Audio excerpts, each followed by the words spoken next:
नमस्कार मित्रांनो, स्वागतम. मुरांबा या मालिकेच्या आजच्या भागामध्ये अगदी मनपूर्वक मी तुमचं स्वागत करते. आजच्या भागामध्ये मात्र आता रमा ही अगदी गाढ झोपलेली असते, कारण आता दुधामध्ये मात्र आता ह्या अक्षयने तिला जायफळ दिलेलं असतं, म्हणून मात्र आता ती जायफळ अगदी पिऊन मात्र अगदी गाढ झोपते. आणि तेवढ्यात दरवाजा उघडून अक्षय बघतो तर काही रमा मात्र अगदी गाढ झोपलेली आहे. आणि हे बघून मात्र आता अक्षयला फारच आनंद होतो. तो म्हणतो की आता जायफळचा इफेक्ट झालेला आहे. तर त्यानंतर मात्र आता लगेच तो जो काही फेस पॅक आहे तर तो लावण्यासाठी मात्र अगदी आतमध्ये येतो. रमाच्या चेहऱ्यावर मात्र त्याला आता हा फेस पॅक लावायचा असतो. कदमांच्या ब्युटी पार्लरची बहीण कस्टमर, माझी लाडकी बायको रमा, फक्त उठू नको, नाहीतर तू माझ्या फेस पॅकची वाट लावशील. अक्षय मात्र आता गुपचूप येतो ती फेस पॅकची वाटी वगैरे घेऊन आणि रमाच्या शेजारी येऊन बसतो. तेवढ्यात मात्र आता गुपचूप चमचा घेऊन मात्र आता तो तिच्या चेहऱ्याला तो फेस पॅक लावत असतो. तेवढ्यात रमाला थोडीशी जाग येते. ती डोळे उघडते आणि बघते तर अक्षय समोर असतो. ती म्हणते की आहो. तेव्हा आता अक्षय म्हणतो की हो हो मीच आहे, झोप झोप. तेव्हा रमा पुन्हा झोपते. अक्षय पुन्हा तिच्या चेहऱ्याला आता फेस पॅक लावतच असतो. तेव्हा रमा पुन्हा तिला जाग येते. तर अक्षय म्हणतो की अगं काही नाही, मीच आहे, झोप ना तू रमा. आणि तो तिच्या चेहऱ्याला लावतो. फेस पॅक पूर्णपणे लावून झालेला असतो आणि तेवढ्यात रमाला जागच येते. रमा लगेच आता उठून बसते आणि म्हणते की काय करतात तुम्ही, काय लावलं माझ्या चेहऱ्याला, आणि हाताला अगदी लावून बघते. तेव्हा आता अक्षय म्हणतो की अगं काय बोलतेस, कुठे काय लावलेलं आहे, काहीच नाही. आणि तेवढ्यात आता अक्षय म्हणतो की हे फेस पॅक मी तुझ्या चेहऱ्याला लावले, स्किन साठी अगदी असतं, आणि स्किन मात्र त्याने खूपच मस्त टाईट आणि अगदी छान होते, ग्लो येतो. त्यावरती आता रमा चिडते. रमा म्हणते की तुम्ही मला विचारलंच का, आणि ह्या फेस पॅक मध्ये काय काय आहे बरं, किंवा आता नक्की त्यामध्ये त्याने काय काय टाकलेलं आहे त्याबद्दल तो सगळं काही सांगत असतो. आणि त्यामध्ये एक लिंबू सुद्धा टाकलेला आहे. आता लिंबू म्हटल्यानंतर आता रमा लगेच खूपच चिडते की तुम्ही वेडे आहात का, लिंबू यामध्ये कशाला टाकलेला आहे. आता धावतच आता आरशासमोर येते आणि उभी राहते. आणि ती आरशासमोर उभी राहून आता अगदी म्हणजे उड्याच मारत असते. तिला खूप राग येतो आणि धावतच बाहेर वॉशरूम मध्ये निघून जाते. आणि मात्र ती चेहरा धुत असते. तेव्हा आता अक्षय रमा ओरडत असतो, परंतु आता तिने दरवाजा बंद केलेला असतो. अक्षय मात्र बाहेरून दरवाजाच्या अगदी कोपऱ्यात येऊन मात्र नक्की ती काय करत आहे याचा कानोसा घेत असतो. आणि ती आता बाथरूम मधून बाहेर येण्याची तो वाटच बघत असतो. शेवटी मात्र ती आपला चेहरा धुवून बाहेर येते. अक्षयकडे रागानेच बघत असते आणि रागाने रिॲक्ट होत असते. आता ती चेहरा धुवून येते आणि अक्षयकडे बघतच असते. अक्षय तिच्या चेहऱ्याकडे बघतो आणि म्हणतो की कसं वाटतं, फक्त सांगायचं, तुला फ्रेश वाटतं की नाही. तेव्हा आता रमा म्हणते की काय फ्रेश वाटतं, आणि आता अक्षय म्हणतो की फ्रेश वाटतं की नाही सांग बरं, एक मिनिट थांब बरं. रमा रागानेच बघत असते. अक्षय मात्र स्टूल घेऊन येतो आणि तिच्या समोर येऊन बसतो. आता रमा मात्र चिडून म्हणते की मला अजिबात फ्रेश नाही वाटत. तेव्हा आता रमा म्हणते अहो नाही, तुम्ही का माझं समजून घेत नाही. अक्षय म्हणतो की का पण तुला फ्रेश नाही वाटत. तेव्हा आता रमा म्हणते की हे बघा, मला लिंबाची ॲलर्जी आहे. तेव्हा आता अक्षय लगेच आता तोंड मुरडतो आणि म्हणतो की कशी ॲलर्जी आहे तुला. हे बघ सगळं काही नैसर्गिक होतं. मी इंटरनेटवर जे काही टिप्स आहे तर त्या बघितल्या आणि जो फॉर्म्युला आहे अगदी सेम टू सेम तसंच केलेला आहे. ती प्रमाण वगैरे सगळं काही अगदी मिक्स केलेलं आहे. आणि हे असं सर्च नाही केलं का तुम्ही तुमच्या बायकोला मात्र लिंबाची ॲलर्जी आहे, असं आता रमा भरपूर मात्र चिडतच अक्षयला विचारत असते. त्यावरती अक्षय म्हणतो की मी तसं सर्च नाही केलं, नक्की माझ्या बायकोला काय सूट होईल असं सर्च नाही केलं. तेव्हा आता रमा आणखीनच चिडते आणि त्याला पिलोने मारत म्हणते की तरी सुद्धा तुम्ही नाही सांगणार. एक गोष्ट सांगा की इंटरनेटला मात्र माहिती कसं असेल की रमाला मात्र आता ह्या सगळ्याची ॲलर्जी आहे म्हणून. तेव्हा आता अक्षय म्हणतो की हो ते तर माझं चुकलेलंच आहे, हे जे काही आहे ते मी सगळं काळजीपोटी केलेलं आहे ग, मला खरंच काळजी वाटत होती तुझी. आणि बिचारी इतकी दमलेली आहे, इतका थकवा तिला वाटत आहे, आणि जरा मात्र तिला फ्रेश वाटेल, फक्त आणि फक्त काळजीपोटी हे सर्व केलं, बाकी काही नाही. बघा माझा चेहरा आता कसा झालेला आहे, काय करायचं आहे आता. त्यावरती अक्षय म्हणतो की हो खरंच माझं तर चुकलंच ना, तू सांग की मी आता काय करू, कान पकडू, हा फेस पॅक आहे तो माझ्या चेहऱ्यावर लावून घेऊ का. रमा म्हणते की नाही, त्याची काही गरज नाही. आता मात्र शांत बसा, आणि हे सर्व करण्याच्या अगोदर मात्र एकदा विचारायला हवं होतं. तेव्हा आता अक्षय म्हणतो की खरं तर काही होणार नाही, तू एक काम कर बरं, आणि पुन्हा एकदा तू करून बघ, आणि थोडासा वेळ जरा जास्त ठेव, आणि 100% नक्की तुला रिझल्ट मिळेल म्हणजे मिळेलच. हे बघ जेव्हा मात्र तुला आता इतका फ्रेश वाटेल, आणि तुझ्या शाळेतील मात्र आता जे काही कलिंग्स आहे तर ते तुला विचारतील अगं मॅडम काय झालं, चेहरा तर खूपच खुललेला आहे, पुन्हा लग्नाचं वय, आणि पुन्हा अक्षय सरांबरोबर लग्न करतात की काय. तेव्हा आता रमा मात्र हसते आणि अक्षयला पुन्हा पिलोने मारते. आणि तुम्हाला कसं सुचतं हे, आता मला एक गोष्ट सांगा की याचं काय करायचं आहे ते. तर मला खूप झोंबत आहे आणि त्याचा खूप त्रास होत आहे की काय करायचं आहे ते सांगा. तेव्हा आता अक्षय म्हणतो की आता विचार करतो, थांब नक्की काय करायचं आहे बरं. आणि हे बघ मी तुला प्रॉमिस करतो की यापुढे मात्र आता अशी चूक नाही होणार. इंटरनेटवर मी सर्च करेल पण त्या अगोदर मात्र रमा तुला नक्की विचारेल. तेव्हा आता ओके अक्षय तिच्याकडे बघत असतो आणि रमा त्याच्याकडे पाहत असते. आणि आता इकडे उन्हाळ्याचं जे काही आता हे शाळेमध्ये शिबिर वगैरे असतात. आता जे काही आता फ्लॉवर आता जो काही हा डेकोरेशनची स्पर्धा होती त्याचा निकाल लागण्याची वेळ आलेली आहे. तर आजच्या ह्या अगदी पारितोषिकाचं जे काही हा विजय आहे म्हणजे पारितोषिक मिळालेले आहे तर ती आपल्या शाळेची लाडकी आरोही. आरोहीसाठी आता छान असे टाळ्या वाजवतात. तेव्हा आता आरोही खूपच खुश होते. आणि आजचे हे खास पारितोषिक देण्यासाठी मात्र आपल्याकडे छान असे एक पाहुणे आलेले आहेत. इतके खास पाहुणे आहेत ते. तेव्हा आता सगळेजण मात्र नक्की कोण येत आहे. आरोही सुद्धा शोधत आहे की नक्की कोण येणार आहे. आणि तेवढ्यात आता मॅडम म्हणतात की चला आपल्या गेस्ट तर आल्या. आणि तेवढ्यात तेथे रेवाची एंट्री होते. रेवासाठी सगळेजण टाळ्या वाजवतात तर आरोही जोरात ओरडते की माय बेस्ट फ्रेंड. तेव्हा आता रेवा ही अगदी आरोही जवळ येते आणि माय बेस्ट फ्रेंड माय बेस्ट आंटी म्हणून आरोही खूप खुश होत रेवाकडे बघून हसत असते. तेव्हा मात्र आता आरोही तिने जे डेकोरेशन केलेलं आहे तर ते मात्र रेवाला दाखवते आणि म्हणते की मला माहितीच नव्हतं की तुम्ही येणार आहात म्हणून.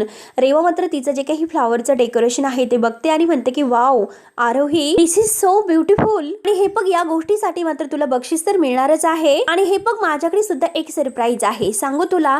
आरोही म्हणते की हो नक्कीच. आणि तेवढ्यात मात्र आता रेवा ही चंदाला आवाज देते आणि चंदा आता एक खूप मोठा असा टेडी घेऊन आता तेथे येते. आता तो टेडी बघून मात्र आता आरोहीला खूपच आनंद होतो. ती लगेच त्याला घट्ट मिठी मारते आणि छान त्याच्याशी खेळत असते. रेवा आणि सगळेजण मात्र आरोहीकडे अगदी खुश होऊन बघून हसत असतात. आणि रेवा तिला म्हणते की हे गिफ्ट तुझं आहे तुला कसं वाटलं बरं असं विचारते. तर आता आरोही खुश होत म्हणते की हो मला खूपच छान वाटलं. तेव्हा आता रेवा तिला खुश होत कॉंग्रॅच्युलेशन्स बोलते आणि आता जे काही तिचं सरप्राईज आहे तर ते तिला देते. तेव्हा आता म्हणजे तिचं गिफ्ट दिल्यानंतर आता लगेच ही रेवा मात्र आता विचारत पडते पण आरोही म्हणते की थँक्यू सो मच. आता आरोही खुश होते आणि तिला थँक्यू सो मच असं म्हणते पण रेवा मात्र काहीतरी विचारत पडते. तिचा चेहरा गंभीर होतो आणि रेवाला मात्र आता रमा जे काही म्हणलेले आहे तर ते शब्द आठवतात की शक्यतो मात्र तू माझ्या मुलीपासून लांबच राहा. तेव्हा आरोही मात्र रमाला म्हणलेली असते की अगं ती आंटी वाईट नाही तू का असं बोलतेस. तेव्हा आता रमा ही आरोहीवर चिडलेली असते की तुला काही कळत नाही काही गोष्टी त्यामुळे तू ह्या गोष्टीपासून लांबच राहा. हे सर्व आठवल्यानंतर रेवाच्या डोळ्यात पाणी येते. रेवा रडत असते आणि आता मात्र ती आरोहीपासून खरंच लांब जायला निघते. तेव्हा आता रेवा लगेच जायला निघलेली आहे बघून आरोही तिचा हात धरते आणि विचारते की आंटी तू तर नीट माझ्याशी बोलली सुद्धा नाही मग तुलाही माझं डेकोरेशन नाही आवडलं का. तेव्हा आता रेवा खुशच म्हणते की अगं तू तर खरंच रेवा रमाची खूपच हुशार मुलगी आहे. ती आरोहीचं कौतुक करते तर आता लगेच आरोही तिला घट्ट अशी मिठी मारते. रेवाच्या डोळ्यात मात्र पाणी येते. रेवा रडत असते आणि आपल्या डोळ्यातील पाणी वगैरे पुसते आणि त्या दोघी एकमेकींशी छान असे गप्पा करत असतात. त्यानंतर आता इकडे अक्षयने मात्र आता रमाच्या चेहऱ्याला लावण्यासाठी चंदनाचा लेप वगैरे केलेला असतो आणि तो म्हणतो की चल चंदनाचा लेप तर म्हणजे छानच असं सगळ्यात बेस्ट आहे आणि सगळं काही अगदी व्यवस्थित होऊन जाईल. तुला त्रास सुद्धा नाही होणार अगदी शांत वाटेल. हे बघ अगदी करेक्ट झालेलं आहे. फार पातळ सुद्धा नाही आणि घट्ट सुद्धा नाही एकदम मस्त झालेला आहे. तर आता अक्षय म्हणतो की एक रेसिपी चुकली म्हणून दुसरी रेसिपी तर चांगली व्हायलाच पाहिजे. मग क्लायंट सुद्धा खुश आणि मी सुद्धा खुश असं व्हायला नको का. तेव्हा आता अक्षय मात्र तिच्या कपाळावर अगोदर लेप लावताना मात्र आता हार्ट आकाराची डिझाईन काढतो आणि म्हणतो की वाव मस्त आकार आलेला आहे आणि जे काही उद्दिष्ट होतं ते साध्य झालेलं आहे. तर आणि आता हा जो फेस पॅक मी केलेला आहे तो खूपच छान वाटतो. तेव्हा आता रमा म्हणते की नक्की तुम्ही कसली डिझाईन काढलेली आहे म्हणून ती आरशामध्ये डोकावून बघते. रमा म्हणते की हो छान. आणि अक्षय मात्र आता तिच्या चेहऱ्याला मात्र तो पुन्हा फेस पॅक चंदनाचा लेप लावून देतो. पूर्ण चेहऱ्याला लावल्यानंतर आता तो नाईस असं म्हणतो. रमा खुश होत त्याच्याकडे बघून हसते. हे बघ हा लेप वाळेपर्यंत मात्र छान असं डोळे मिटून शांत पडून राहा बरं आणि जा बरं शांत बस. तेव्हा आता रमा म्हणते की मी नाही शांत बसणार मला बोर होतं. तेव्हा आता अक्षय म्हणतो की अगं काय बोलतेस अगं तुला शांत नाही बसायचं का मग चल आपण एक गेम खेळू बरं. तेव्हा आता रमा लगेच खुश होऊन गेम खेळायला तयारच असते. तेव्हा आता अक्षय म्हणतो की हे बघ मी एक शब्द सांगेल त्यामुळे मात्र आता त्या जे काही आता तुझ्या डोक्यामध्ये जे काही पहिलं अक्षर आलं असेल ते तू सांगायचं. तेव्हा आता अक्षय म्हणतो की पाऊस. तर आता रमा म्हणते की आपली मैत्री. तर अक्षय म्हणतो की एकदम बरोबर. तेव्हा आता अक्षय म्हणतो की कॉफी, तर आता रमा म्हणते की फ्रेंच इस्त्री. तेव्हा आता अक्षय म्हणतो की गुलाबाचं फूल. तेव्हा आता रमा खुश होत म्हणते की आजची सकाळ. आता फूल म्हटल्यानंतर आता रमाच्या लक्षात येते आणि ती म्हणते की आरोही, आणि अक्षयला विचारते की किती वाजले सांगा बरं लवकरात लवकर. तेव्हा आता अक्षय घड्याळामध्ये बघतो आणि म्हणतो की आता वाजले तर 5:09 झालेली आहेत. तेव्हा आता रमा म्हणते की अहो मी तर विसरूनच गेले होते, मला आरोहीला मात्र अगदी शाळेमध्ये न्यायला जायचं होतं 5 वाजता. मी तिला 5चा टायमिंग दिलेला होता आणि मी तर विसरूनच गेले. रमा आता अगदी तिची चिडचिड सुरू असते आणि आता आरोही वाट बघून वैतागली असेल. नक्की आता काय करू. आता मात्र मी तिकडे कशी जाणार. एकतर आता चेहऱ्याला हे लावलेलं आहे, मग सांगा मी कसं जायचं बरं. आरोहीला 5चा टायमिंग दिला होता म्हणून रमा आता खूपच चिडलेली असते. आणि आता तुम्ही सुद्धा तिकडे नाही जाऊ शकत, जर तुम्ही तिकडे गेला तर ती माझ्यावर आणखीनच चिडेल, रुसून बसेल, त्यामुळे मीच जाते म्हणून रमा आता तशीच जायला निघते. तर अक्षय म्हणतो की अगं हे पग चेहऱ्याला काय लावलेलं आहे आणि ते वाळून देतात खरं. तेव्हा आता रमा म्हणते की थांबा मी धुवून टाकते. तेव्हा आता अक्षय म्हणतो की अगं तू असं का करतेस. तेव्हा रमा पुन्हा आता बाथरूम मध्ये जाते आणि आपला चेहरा धुवून बाहेर येते. आता मात्र अक्षय बाहेर तिची येण्याची वाटच पाहत असतो. रमा बाहेर धावतच येते आणि आता अक्षय म्हणतो की परत आल्यानंतर आपण पुन्हा लावूया. तर रमा मात्र रागाने त्याला पुन्हा पिलो फेकून मारते आणि तशीच आता चेहरा फ्रेश वगैरे करून निघून जाते. अक्षय म्हणतो की सावकाश जा, अगदी काही करू नकोस. रमा मात्र आता घाईने आरोहीला आणायला निघून जाते. त्यानंतर आता रमा डायरेक्ट शाळेवर येते. शाळेवर आल्यानंतर ती मधू मॅडमला विचारते की आरोही कुठे आहे. तर ती आता मधू मॅडम म्हणतात की रमा मॅडम तुम्ही आत्ता येतात का. रमा म्हणते की हो, येण्यासाठी थोडासा उशीर झाला. आणि आरोही कुठे आहे, ती दिसली नाही मला इथे. कुठे क्लास वगैरे सुटलेला आहे ना. तेव्हा आता मधू मॅडम म्हणतात की हो, क्लास तर केव्हाचा सुटलेला आहे आणि सगळी मुलं निघून गेली सुद्धा. केव्हाचा क्लास सुटलेला आहे आणि आरोही तर केव्हाची निघून गेलेली आहे. तेव्हा आता रमा विचारते की निघून गेली आणि कुणाबरोबर. मी तिला सांगितलं होतं आल्याशिवाय तू जाऊ नकोस म्हणून, आणि मी तिला न्यायला येणार हे तिला माहिती होतं. ती अशी एकटी नाही जाऊ शकत. तेव्हा आता मधू मॅडम म्हणतात की ती आज एकटी नाही, रेवा मॅडम आहेत ना त्यांच्या सोबत गेलेली आहेत. रेवा म्हटल्यानंतर आता रमाला खूपच राग तर येतोच आणि धक्का सुद्धा खूप बसतो. तेव्हा आता रमा म्हणते की काय तिच्याबरोबर. तर मधू मॅडम म्हणतात की हो, त्या रेवा तामटकर आहेत ना, त्यांनी ही केस मागे घेतली आणि आपल्याला सहकार्य केलं, तर त्या आजच्या ह्या कार्यक्रमाच्या प्रमुख पाहुण्या होत्या. तेव्हा आता रमा म्हणते की अहो पण तरी सुद्धा मॅडम तुम्ही त्यांच्याबरोबर तिला का पाठवलं बरं आणि कसं पाठवलं बरं. त्यावरती मात्र आता मधू मॅडम सांगतात की हे बघा आरोहीनेच हट्ट केला खूप की मला यांच्याच गाडीतून घरी जायचं आहे म्हणे. त्यावरती रमा म्हणते की तुम्ही मला फोन का केला नसेल. तिला असं दुसऱ्या कुणाबरोबर पाठवण्या अगोदर माझी परवानगी घ्यायला हवी होती आणि का मात्र तुम्ही तिच्याबरोबर तिला पाठवलं. म्हणून आता रमा खूपच ओरडत असते. तेव्हा आता लगेच मधू मॅडम पुन्हा तेच सांगतात की अहो आरोही ऐकायला तयार नव्हती. तिने मात्र खूप हट्ट केला होता त्यांच्यासोबत जाण्यासाठी. त्या दोघींची मात्र अशी बॉन्डिंग बघून आम्हाला सुद्धा असं वाटलं की रमा मात्र घाईने मात्र आता लगेच रेवाच्या घरी निघून येते. ते पण आता रमा खूपच रागात आलेली असते. आता मात्र रमा इतकी रागात येते आणि रागाने रेवा रेवा ओरडत मात्र तिचा दरवाजा उघडते की रेवा. तर जे काही चंदा आहे तर ते चंदा तेथेच असतात. डायनिंग टेबलवर काही त्यांची आता साफसफाई सुरू असते आणि रमाला मात्र इतक्या रुद्र अवतारात बघून मात्र चंदाला तर धक्काच बसतो. रमा खूपच चिडलेली असते की रेवा बाहेर ये म्हणून मोठमोठ्याने ती ओरडत असते. तेव्हा आता चंदा लगेच ओरडते. चंदा म्हणते की अहो थांबा, तुम्ही काय करतात. रमा तिच्यावर ओरडते की तुमचा काही संबंध नाही. तेव्हा कुठे आहे ते सांगा. तर चंदा म्हणतात की हे बघा तुम्हाला जे काही बोलायचं आहे तर ते तुम्ही शांतपणे बोला, इतकं चिडतात का. रमा काही उत्तर न देता फक्त रेवा रेवा मोठ्याने ओरडत असते. एकतर अगोदर माझ्या नवऱ्याला मात्र माझ्यापासून लांब करण्याचा प्रयत्न केलास आणि आता मात्र माझ्या मुलीला लांब करण्याचा प्रयत्न करत आहे का. आईचा संताप काय असतो हे रेवा तुला आज समजेल. पण रमा आता जोरजोराने आवाज देते की रेवा बाहेर ये, रेवा बाहेर ये. आता रेवा काही बाहेर येत नसते म्हणून रमाला खूप राग येतो. ती चंदाकडे रागाने बघत आता आत जाते. तेव्हा आता चंदा म्हणते की म्हणजे ह्या नक्की रमाताई आहे तर. आणि रमा डायरेक्ट आता जेव्हा आत येते तर रेवा मात्र एका मुलीचा फोटो घेऊन त्या फोटोकडे बघत खूप रडत असते आणि खूप काही खेळण्या वगैरे सगळं काही त्या रूम मध्ये असतं. आता पाळणा वगैरे सगळं काही. रमा जेव्हा हे पाहते तर रमाला धक्काच बसतो. ती खूप काही खेळणी वगैरे असते, बाळाचे फोटो असतात. रमा सगळीकडे पाहत असते. रेवा मात्र आता त्या मुलीचा फोटो घेऊन खूप रडत असते. रमाला हे सगळं काही बघून धक्काच बसतो आणि तेवढ्यात रमाच्या मागून चंदा सुद्धा येते. त्या फोटोकडे बघून खूप रडत असते. तेव्हा आता चंदा ही रमाला म्हणते की ताई हे बघा आमच्या मॅडमचं बाळ गेलेलं आहे आणि खूप आम्ही प्रयत्न केले, आम्ही त्याला नाही वाचू शकलो. तेव्हा आता रमाला हे ऐकल्यानंतर खूप मोठा धक्का बसतो आणि आमच्या ताई साहेब मात्र पुन्हा कधीही आई होऊ शकतात शकणार नाही हे ऐकल्यानंतर आता रमाला आणखीनच धक्का बसतो। हे जे काही दुःख आहे तर ते आतापर्यंत कुणाला सांगू शकले नाही। तेव्हा आता रमा विचारते की माझी आरोही कुठे आहे। आरोही म्हणून रमा आता पुढे जाणार तोच लगेच चंदा म्हणते की थांबा ताईसाहेब, तुम्हाला सगळं काही सांगते, तुम्ही माझ्या बरोबर चला। तेव्हा आता चंदा मात्र रमाला घेऊन बाहेर जाते। आता बाहेर घेऊन आल्यानंतर मात्र आता रमा ही तिच्यावर ओरडते की तुम्ही नक्की काय करतात, माझी मुलगी कुठे आहे। तेव्हा आता चंदा म्हणते की मी तुम्हाला सगळं काही सांगते पण अगोदर तुम्ही शांत व्हा बरं। तेव्हा आता चंदा सांगायला सुरुवात करते की हे बघा ताई, तुमची मुलगी येथे असण्याचा काही संबंध येतच नाही, पण मी स्वतः मात्र तुमच्या घरी तिला सुखरूप सोडून आलेले आहे।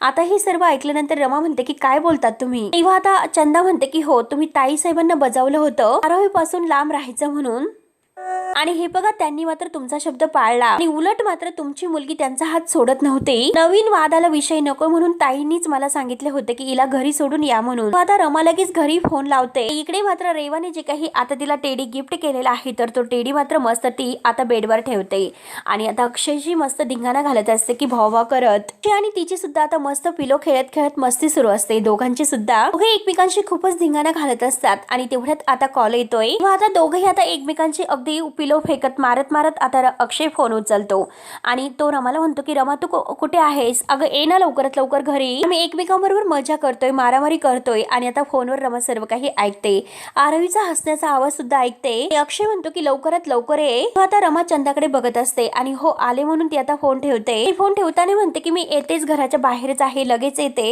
इकडे मात्र आता अक्षय आणि आता आरोही एकमेकांबरोबर खूपच धिंगाणा घालत असतात। तेव्हा आता इकडे चंदा मात्र रमाला विचारते की पटली का तुमची खात्री, कारण कसं आहे की हे बघा ताई, आमच्या रेवा ताईंचं जे मन आहे तर ते आरशासारखं अगदी नितळ आहे, त्यामध्ये विष काढून तुम्ही इथे आला होतात। मगाशी मी तुम्हाला सांगण्याचा खूप प्रयत्न केला होता पण तुम्ही माझं नाही ऐकलं आणि डायरेक्ट तुम्ही त्याच खोलीमध्ये आलात, कारण ज्या खोलीमध्ये मात्र आजपर्यंत कोणीही पाऊल ठेवलेलं आम्हाला नाही आवडत। तेव्हा आता रमा विचारते की पण ते सर्व काय होतं, खोली कुणाची आहे आणि तो फोटो कुणाचा आहे। तेव्हा आता लगेच म्हणजे रमा त्याबद्दल सगळं काही विचारत असते। तेव्हा आता चंदा म्हणते की सांगते, तुम्हाला सगळं काही सांगते। रेवा मॅडमनी आणि आता ह्या विश्वनाथ तांबडकर यांनी मात्र एक मुलगी दत्तक घेतली होती आणि तिचं नाव चिऊ असं होतं आणि एक दिवस मात्र रेवाताई तिला फिरायला घेऊन गेल्या होत्या। त्या मात्र स्वतः गाडी चालवत होत्या। अचानक मात्र एक खूप मोठा अपघात झाला आणि चिऊचे प्राण सुद्धा अगदी त्यात अगदी म्हणजे जागीच गेले आणि हे बघा रेवाताईंना मात्र चिऊ गेल्याची जखम तर झालीच, त्याच वेळेस मात्र जे काही अपघात झाला होता त्या अपघाताने मात्र त्यांचं आई पण सुद्धा हिरावून घेतलं। कधीही आई होऊ शकणार नाही ही जखम सुद्धा त्याच अपघाताने त्यांना दिलेली आहे, म्हणून असा काही प्रसंग ऐकल्यानंतर आता रमाला मात्र खूप मोठा धक्का बसतो। रमाला आता रेवाच्या प्रेमाची जाणीव होते, रेवा खरंच बदललेली आहे असं मात्र रेवाला म्हणजे रमाला असं वाटतं की जो काही प्रसंग त्यांच्या आयुष्यामध्ये घडला गेलेला आहे, एकतर आई सुद्धा होऊ शकणार नाही आणि दत्तक घेतलेली मुलगी सुद्धा आता जागीच गेली आणि तेव्हापासून मात्र आमच्या ज्या काही रेवाताई आहे तर त्या मातृत्व हिरावून बसलेल्या आहेत आणि तुमच्या आरोहीमध्ये त्यांना त्यांची चिव दिसते, त्यांचा मात्र जीव गुंतलेला आहे आरोहीमध्ये आणि हे सत्य आहे। तेव्हा आता नक्की काय घडलेलं आहे हे मात्र रमाला समजते, परंतु आता हे सगळं काही नक्की घडलेलं असेल का, नक्की काय असेल यामागे डाव, हा मात्र रमाला काही माहिती नसतो। तेव्हा आता रमाला मात्र खूप वाईट वाटतं। रमा आता चंदाकडे बघून रडत असते। रेवाबद्दल आता तिच्या मनामध्ये काळजी निर्माण होते, एक काहीतरी आपली रेवा होती, एक मैत्रीण याची तिला जाणीव निर्माण होते आणि ती धावतच आता रमा ही रेवाकडे येणार आहे आणि रेवाला मात्र मिठीत घेऊन मात्र जेव्हा आता रमा खूपच रडते तेव्हा आता रेवा सुद्धा तिच्या मिठीतून खूपच रडते आणि आता रमाला एक असं जब्बर धक्का बसलेला असतो। रमा घरी आल्यानंतर अक्षयला सर्व काही सांगते की देवाने मात्र तिचं बाळ सुद्धा तिच्यापासून हिरावून घेतलेलं आहे, रेवा कधीही आई होऊ शकत नाही आणि आता मला फक्त तुम्हाला हे सांगायचं आहे की रेवा खरंच खूप बदललेली आहे। तेव्हा आता अक्षयला हे ऐकल्यानंतर धक्का बसतो। अक्षय म्हणतो की रमा नाही, तू चूक करत आहे, परत ती तेव्हा बदललेली नाही, ती नक्की पुढची स्ट्रॅटेजी आहे तिची, तू तिच्यावर विश्वास ठेवू नको। तेव्हा आता रमा रडतच म्हणते की कुठलीही आई मात्र आपल्या मातृत्वाबद्दल असं खोटं नाही बोलू शकत। तेव्हा आता अक्षय म्हणतो की तू काय करतेस, तुला कळतं का रमा, तू आपल्या घराचा पाया हलवतेस आणि जो काही आता ह्या पायावर उभा असणारा आपल्या घराचा डौलारा आहे तर तो कसा कोसळून जाईल, म्हणून अक्षय मात्र जो काही तेथे खेळ खेळत आहे तर ते सगळं काही रमाला करून दाखवतो आणि घरचा डौलारा कोसळणार म्हटल्यानंतर रमाला आता धक्काच बसतो। तेव्हा आता रमा म्हणते की नाही, मी घर नाही मोडत, परंतु कुणाचं तरी घर सावरायला मदत करत आहे, प्लीज तुम्ही माझ्यावर विश्वास ठेवा. आता अक्षयला काही कळत नसतं. अक्षय रमाला समजवण्याचा खूप प्रयत्न करतोय आणि रमा म्हणते की नाही, खरंच रेवाचं मातृत्व गेलं. तिची आता जी काही एक अपघातात दत्तक घेतलेली मुलगी होती ती सुद्धा गेली, पण अक्षयचा विश्वास नसतो. अक्षय रमाला समजवण्याचा इतका प्रयत्न करत आहे, म्हणतो की नाही रमा प्लीज तू त्या रेवावर विश्वास ठेवू नको. रेवा मात्र आता सगळं काही मिळवण्यासाठी पुन्हा हे सर्व नाटक करत आहे, तर तू तिच्या आहारी जाऊ नको. सगळं काही अगदी ती नाटक करते, तिच्यावर विश्वास ठेवू नको. एकतर आता अगोदर मला घेण्यासाठी ती किती प्रयत्न करत होती, तिने काय काय गेम केले, आपल्याला किती त्रास दिलेला आहे आणि हे सगळं काही विसरलीस का तू. तेव्हा आता रमा म्हणते की नाही विसरले, पण आता रेवा पूर्णपणे बदललेली आहे, प्लीज माझ्यावर विश्वास ठेवा. आता रमा सांगण्याचा इतका प्रयत्न करत आहे, पण तरीसुद्धा अक्षय काही ऐकायला तयारच नसतो. तेव्हा आता मित्रांनो, पुढे नक्की काय होणार आहे हे बघायला विसरू नका. तोपर्यंत मात्र धन्यवाद.